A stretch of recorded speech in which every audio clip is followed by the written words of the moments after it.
আত্মতৃপ্তি over confidence এটা খুবই খারাপ শিল্পের জন্য। শাহিন ভাই আমাদের দেশ নাটকের সিনিয়র মেম্বার, তো একে আমার গ্রুপের বড় ভাই। আচ্ছা, আর ওনাকে আমি ভীষণ ভীষণ ভীষণ ভয় পাই। জাস্ট বাসা থেকে যখন বের হচ্ছিলাম আমার ফ্রেন্ডের সাথে ফোনে কথা হচ্ছিল, তো আমাকে জিজ্ঞাসা করছিল যে আজকে তোমার গেস্ট কে, তো তাকে আমি বলেছিলাম বাংলাদেশের নওয়াজউদ্দিন। না, এটা আমি বলবো যে আমি শুধু একা নই, আমি আরো অনেকের কাছ থেকে শুনেছি। আপনার কাছে শুনতে কেমন লাগে যখন আপনাকে কেউ এমন ভাবে বলে? না, আমি খুব শঙ্কিত হয়ে পড়ি, আমি খুবই শঙ্কিত হয়ে পড়ি, ভীত হয়ে পড়ি। আমি সবসময় চেষ্টা করি, চেষ্টা করাটা আজীবন আমি এটা চেষ্টাটা করেই যেতে চাই।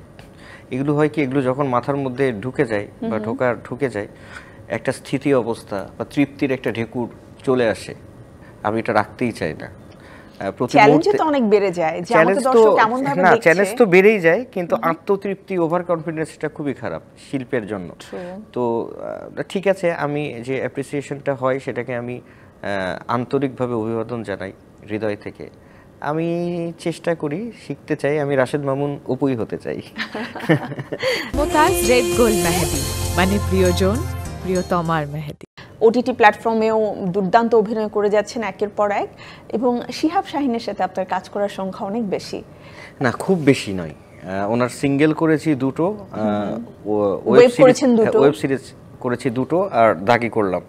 আসলে শাহিন ভাই আমাদের দেশ নাটকের সিনিয়র মেম্বার, তো একে আমার গ্রুপের বড় ভাই। আচ্ছা, আর ওনাকে আমি ভীষণ ভীষণ ভীষণ ভয় পাই। ভয় পাই কারণ ওনার সেটে আমি ভয় পাই। আর উনি এমন একজন পরিচালক, অনেক স্ট্রিক্ট। হ্যাঁ, উনি এমন একটা পরিচালক, স্ট্রিক্টের জন্য না, আমাদের সাথে বন্ধু বৎসল, কিন্তু যখন পারফরমেন্সে যায় উনি এমন একজন পরিচালক, ওটাকে ফাঁকি দেওয়ার কোনো ওয়ে নাই। অভিনেতাদের অনেক ফাঁকি আছে, হ্যাঁ, যেটা হচ্ছে আমরা বুঝি, আর একজন গুণী পরিচালক বুঝতে পারেন। তো ওনাকে ফাঁকি দেওয়ার কোনো অপশন নেই। সো উনি ওনার কাজটা ঠিকঠাক মতো বের করে আনেন আর কি। অভিনয় শিল্পী সংঘের যে নির্বাচন, সেটা নিয়ে আসলে বেশ কিছুদিন যাবতই খুবই আলোচনা এবং সবার মধ্যে একটা এক্সাইটমেন্ট ছিল। সেই জায়গাতে একদম সবার ভালোবাসায় সিক্ত হয়ে সাধারণ সম্পাদক পদে নির্বাচিত হলেন। কেমন লাগছে? এবং একই সাথে নতুন পদ, নতুন অনেক অনেক দায়িত্ব রয়েছে। অভিনয়ের পাশাপাশি এই দায়িত্বগুলো আসলে পালন করা বা নতুন কিছু দেওয়ার প্রত্যয় কতটা সম্ভব?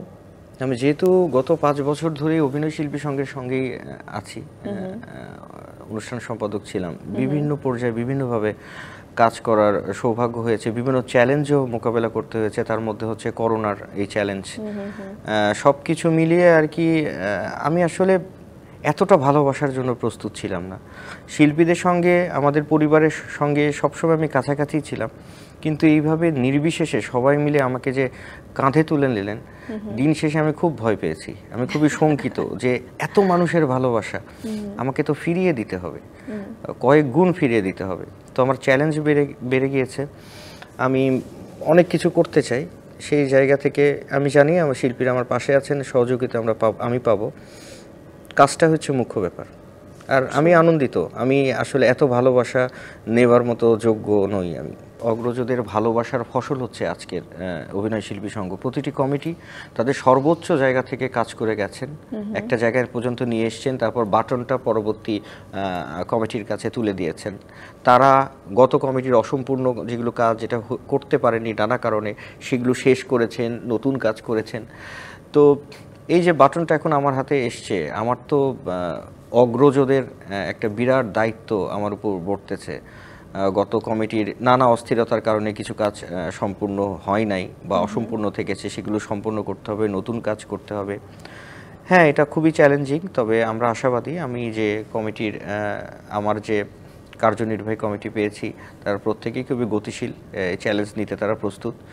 আর যেটা হচ্ছে যে আমার ক্যারিয়ারের ব্যাপারে যেটা বললেন আর কি, অভিনয়ের পাশাপাশি আমি যেহেতু বেশ 6 বছর ধরেই অভিনয় শিল্পী সংঘের বিভিন্ন কার্যক্রমের সাথে ওতপ্রোতভাবে জড়িত, তো কাজগুলো আমার কাছে খুব সহজ বলবো না, কিন্তু অনেক ইজি। আমি জানি কত দ্রুত এটা সম্ভব।